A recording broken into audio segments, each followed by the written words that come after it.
So there are some services started during the boot up. There are services started after the boot up. Okay. So this is what happens. So this is my server. Simple mail transfer protocol, is it running? Yes. But I'm going to start, somebody is going to log into this to use SMTP. To use this protocol, somebody's trying to use this protocol. So, what is the port number this guy will use? 25. Sorry, well-known port number, no problem. 25. Right? No problem. But Telnet, somebody is trying to Telnet. But I know Telnet is also using well-known port number.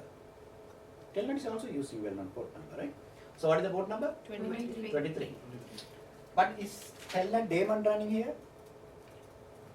I should have a daemon here called in Telnet D. Is it running? No. Not running. So this is the problem. And also I am trying to FTP. What is the port? 21, 22, okay. Is in FTPD running? In FTPD running? No. These are not running. So as and when this is requested, as and when people request for those service, this has to be started. Who is going to start this? Boot. No, who is going to start this? INetD Adam. Okay. So INetD Adam will start in TFF this one, INTD will start this one. But there is one problem.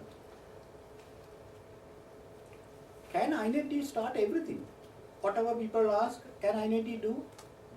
Okay, you are trying to Telnet to Solaris 23. Can you Telnet to Solaris 23? You can't. You can't. But you are SSH into Solaris 23. Can you SSH? Yes. Yes. How come? How come you can't Telnet but you can SSH? Because Telnet service is not started. It's this. No. It's disabled. But SSH, okay. Can you FTP to Solaris 23? FTP? No. Yes, you can FTP. So it's allowing you to FTP to Solaris 23, Okay, we but can it's not use- allowing you to Telnet to Solaris 23. So there is something else behind this. There is some other control, right? So if suppose this is disabled, can I FTP if FTP service is disabled? No. So normally we disable Telnet. So for a person to log in into that system, sorry, a person to use a service or protocol, that service has to be enabled and then INetD Adam, INetD daemon should be running. Okay? So two conditions. The service has to be enabled. If this is disabled, if it is not running, then it won't happen. Okay? And the INetD has to be running. Yeah, it will be running always. Right? So now there's no So INetD will start the applications like that? INetD will start Telnet provided it is not disabled. It has to be enabled. If it is disabled, it won't start. Okay? And STMP starts when during SMTP. boot time. SMTP. SMTP starts Starts during boot time. So for that I don't have to worry. Other two doesn't. Other two only no. I have to worry. INet Adam will help. Can't I start the daemon for every service by myself, like individually? Yeah, then in that case you have to enable this.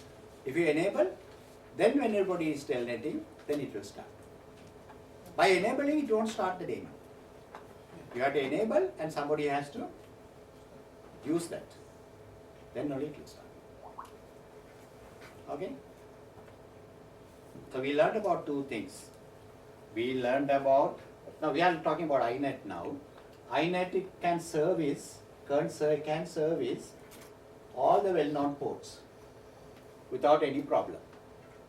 But there are two conditions. Some ports, some services are started started during the boot time.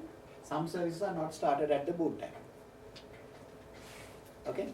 If it is starting at the boot time, we don't need INetD. If it is not starting at the boot time, then we need INetD. Okay? That's why I told you when you have a party, some people are coming late. So you have somebody to look after them. So that guy is INetD. Okay? He's looking after the people who are coming late. Okay? But this guy you don't allow, because it checks, oh, Telnet, oh, Tommy is not allowed, Tommy is not in the list. So it will say, Tommy, you are not allowed. So who enables them? How? Administrator. We Administrator. learned in part 1, No, SMA, yeah. services, SVC Adam enable the service related to this. It's a network service, or a network category, right? Telnet. We'll see that.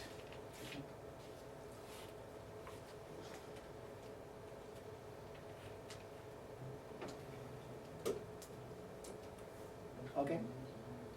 How will I know all the services which are managed by INetD daemon? How will I know that? How will I know that?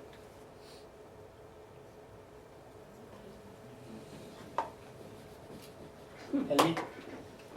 I can type a command called INetD Adam. If I type this command, I will see.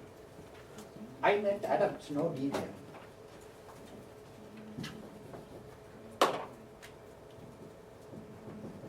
By typing this command, I will see all the services which are managed by INetD,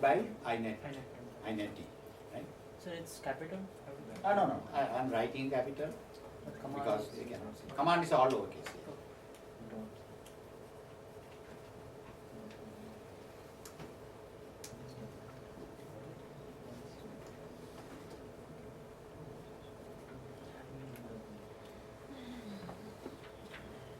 But the problem is, INetD daemon is handling only services or daemons or protocols which are well known, which has well known port numbers. If they don't have well known port numbers, somebody has to handle, Yeah. right? So who is going to handle services which don't have well known port numbers?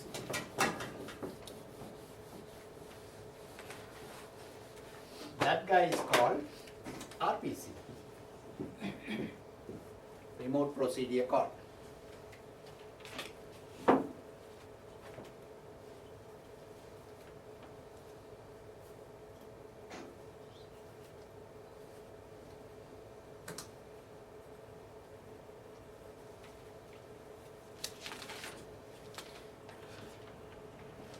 Okay.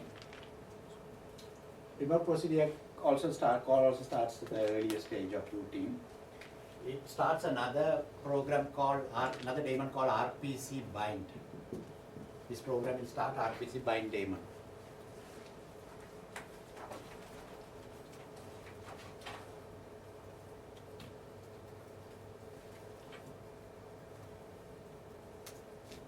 Okay. So the computer will know, oh, a lot of programs are running. Every program has a program number, right? Every program has a program number, but not port number, right? What's this number? Program number. So a lot of programs are starting. Each one of them has program number. All these are in etc RPC file, right? This file etc RPC will have all the programs or program numbers and the versions of the program. Program can have many versions, right? All the programs which are registered with RPC bind. So during the boot up, all these programs will register with RPC bind. Okay? I'm here, RPC bind, yeah, you are there. Okay, I will give this port number to you. I will give this port number to you. I will give this port number to you. So port number is decided, right? So there is an application, say, which say app 1, not well-known port number. So if anybody trying to use this application in this system, the RPC bind already know, oh yeah, you are the guy, okay, I have already a port number assigned to you. That's a temporary port number. It's not always the same. So it will give that port number. So say 37,553, 830.